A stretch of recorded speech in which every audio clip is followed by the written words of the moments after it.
After 35 years on the job, Chuck Jensen has retired. When I started in December of 1990, I had been working for the school district in town, actually as an evening custodian. And I had a young boy at home, and I kind of wanted to find a daytime job. He worked his way up from a boiler technician when the company was called North Country Health Services to facilities manager at Sanford Health Neilson Place, a long-term care community in Bemidji, Minnesota. Jensen has earned some downtime, but what makes his retirement even more special is that the little boy he took this job for is now taking over for him. When they were downtown at the old building, my school was right across the street. And my brother and I would walk over and hang out in his office. When I lived in the cities and stuff, I would always come home for holidays or whatever, and I'd ask my dad, like, hey, let's go in and see the place. Matt Jensen moved back home and started officially working with his dad 10 years ago. But he's been learning from him for a lot longer than that. That was my stereotypical thing, you know, like the flashlight kid, you know, working out in the garage, or if he was doing something in the yard, I was always just kind of there. When he started at Neilson Place, though, both men felt a little bit of trepidation due to those familial bonds. We had joked in the beginning, like, hey, like if we can't do this together, you know, I told him, I was like, I'll bow out of here, you know, that's fine.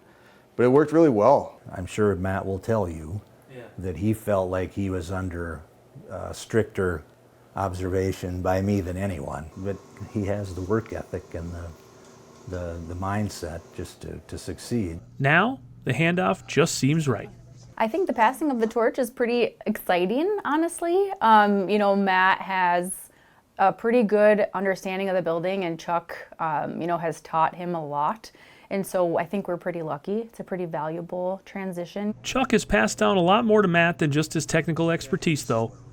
Both men take great pride in caring for the residents, too.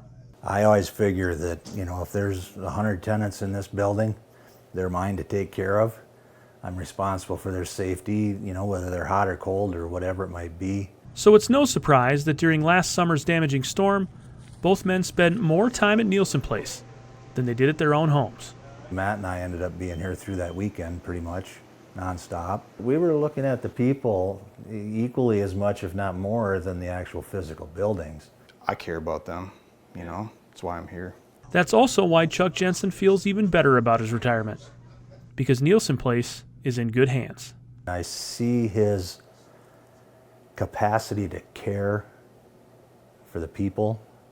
I'll probably embarrass him, he'll yell at me later maybe, but I've always told him he has a big heart, and he does. He cares. For Matt, the change is a little bittersweet, but he's excited for his dad to enjoy some time off. He's worked hard his whole life. I think the coolest thing about him really is he started as a custodian and just moved his way up. And that's what I always looked up to. Now we can look back with fond memories. Chuck Jensen helped keep this place running for 35 years, and Matt Jensen will keep that legacy going into the future. In Bemidji, Minnesota, Jason Anschutz, Sanford Health News.